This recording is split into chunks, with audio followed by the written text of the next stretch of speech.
Move with particular care, but know that down the road, it's going to boom your budget and there will be money because the 7 is very clear. Abundance is coming with it. Welcome to Cards and Constellations with Bonnie Morris and Don Rumor Rivera from Sonoran Mystic Tarot. Here, we blend astrology and tarot to guide you through the twists and turns for the week ahead. Don't forget to hit subscribe and share. Let's dive into your cosmic journey together. Now, we always start out with the moon, and this week on Wednesday, the 24th, there is a new moon, and that's when you set your intentions. This is at 12:10 in the afternoon in the sign of Leo at 2 degrees 7 minutes. Write those intentions down and make sure you know where they are. You'll need them on April 23rd of 2026 at 3 degrees 56 minutes of the sign of Leo. That's the first quarter. That's when you do all of this work. So you have to have your intentions so you know what you're doing. And you get it all set up and then you wait.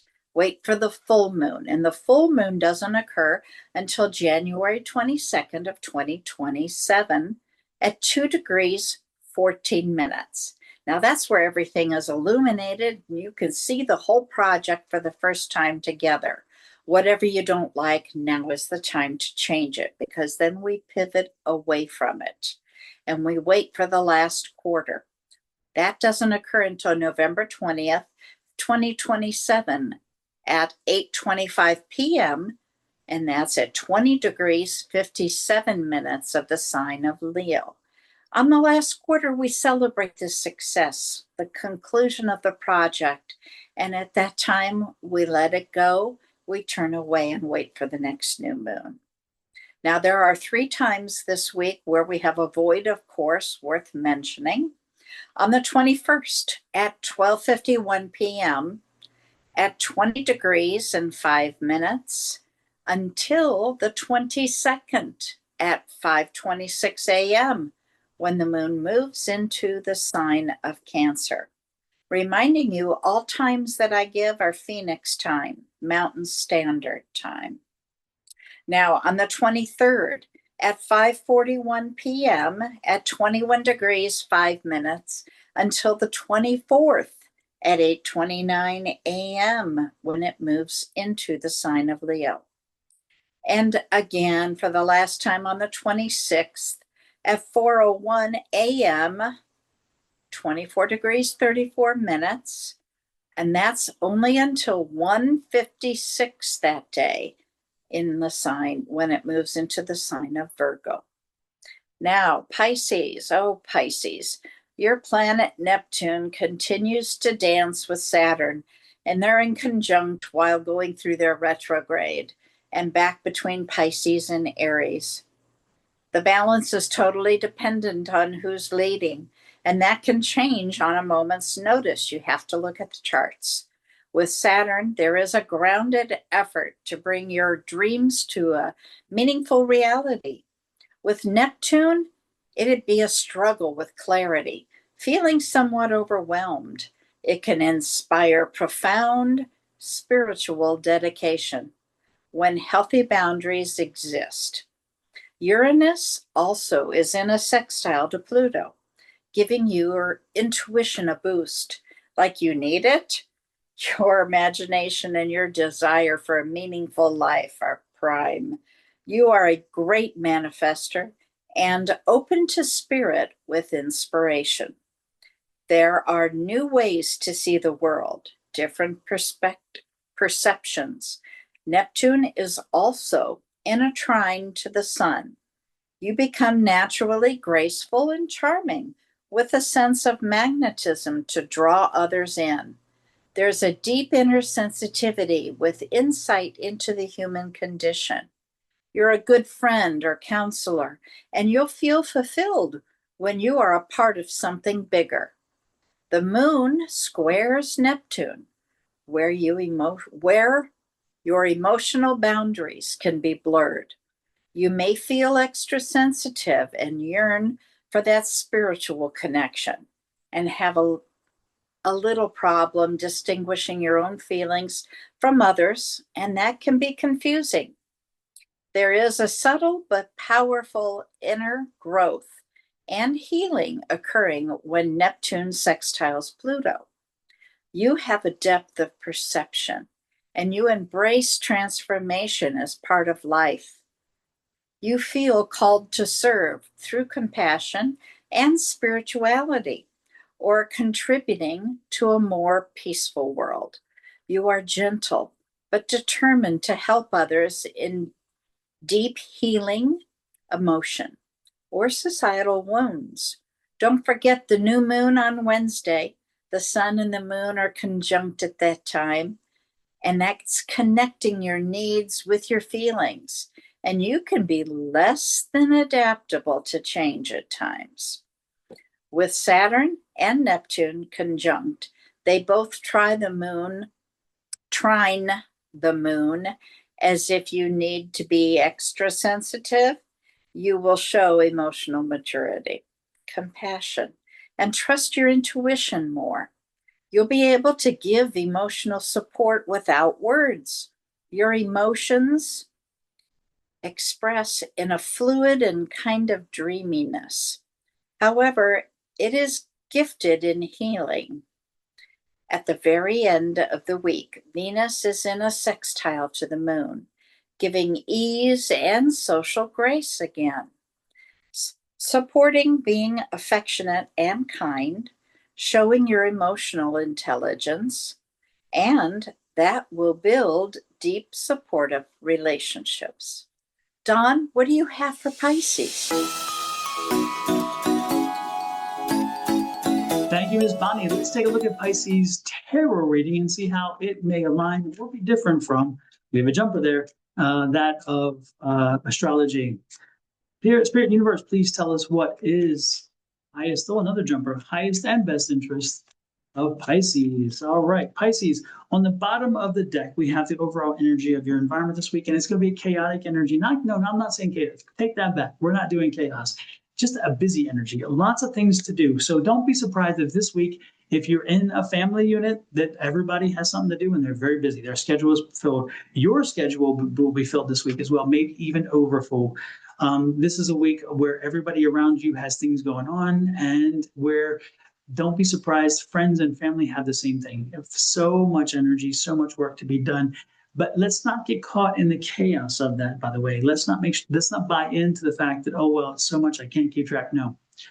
Make a list. Start making a list. Figure out what is the highest in priority and lowest in priority.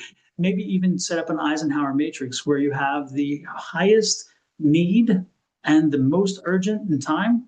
In category on the upper left-hand corner, on the upper right-hand corner, you have the most urgent in time, but not the most needed. The lower side, you have the most needed, but not urgent. And then on the far right, on the lower right-hand quadrant, you will have not urgent and not necessarily needed. Those things you could either get rid of, or you'd what do you call it? Damn, I can't think of the word. It starts with D. Anyway, you let somebody else take care of them. You delegate that work. Either get rid of it or delegate it.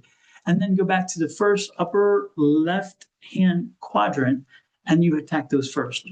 And then after that, you move into the right-hand quadrant and then down. Therefore, you find a way to break those down. So that's the timing issue when questions happen. This week is the Magician card for you. I love that energy for you. When the Magician card comes out, the Magician card is very clearly letting us know you are the master manifestor this week. In other words, you are the change agent. You make things happen this week. If you feel overwhelmed, you will be overwhelmed. If you feel this, if you feel that, if you feel loved and embraced, you will be loved and embraced. If you feel threatened, you will be threatened. You draw in energy and then you push out energy, but you create the sensations, you create the opportunities. So this week, you need to be working toward what is my best interest, what is in my best interest moving forward, and how can I make that happen as a reality for me? How do I get there? And that's what you're doing here. You're drawing it in, because the manifestor, again, the magician, this is the magician going back home, the master manifestor. He brings in that thing. So this is the week where you say, how do I get there? And then start road mapping it out. And then if it means getting rid of that checklist, making sure you get on the checklist to make it happen, do it. Get it done. There's no excuse. And if you're tired, I don't care. This is not a week to be tired. This is a week where you need to find the energy and power through. But I don't get an energy of tiredness. I feel like, again, a lot to be done, but you already have a structure in place, which is nice. So I feel like you're already ready to move forward, but you even have an idea of where you want to go. You just haven't really been able to make it materialize yet. And this is saying, keep working on it. This is a 7 of Pentacles. This is the time. This is you. Whatever you've been doing, you already have put things in place to make this happen. So you've already done some of the work. Let's do the last bit of work to make it happen, to memorialize it, to put it into place. And this is the Wheel of Fortune. It's saying very clearly, if you take that risk, if you take that opportunity now to go out on your own, to start your own business, and as a master manifestor, this is the week to do it, you will be successful because you're growing. And that's what that 7 is. The Wheel of Fortune says, take the risk, spin the wheel, and the universe will help you. But it will not be easy necessarily, because this is, again, that 8 energy. So there is work to be done, and it will be a struggle. But are you afraid of struggle? I know you're not. I know you're not, Pisces. You and I both know you can take a struggle and you can make a lemonade out of lemons. We both know it. Ultimately, the good thing is pay attention to your budget, because whatever you're doing here will be impacted by the budget. Now, initially, it'll be constrained by the budget. So move with particular care, but know that down the road, it's going to boom your budget and there will be money, because the 7 is very clear. Abundance is coming with it. It just makes it take some time to get there. So keep working at it, keep pushing forward. But again, I'm getting a whole lot of energy around a new business or a side hustle. If you have not found like an electronic, something you can do to sell something or do something online to make some extra money, this is the week to do it. It's there. It's available to you. The question is can you figure it out through the chat? There's so many opportunities out there. What can work for you? Should you be out there printing T-shirts? Should you be doing something where you're not there to print them? You just find a business that prints them for you. You create a shop, and then every time they order, it goes to the printing company. Funny T-shirts, funny mugs. Whatever, maybe even something helping connect communities together, maybe helping connect families to resources. Maybe there's so many things you can do. You can create a website, maybe for lost children, or people who are missing, and put it out there and post it and have other people send you postings of people are missing. There's so many things. There's just so many ways you do it that can help you, especially with your loving and caring side. So you can do it to help and love and care for other people, but at the same time make some money on it. So this would be a week for that.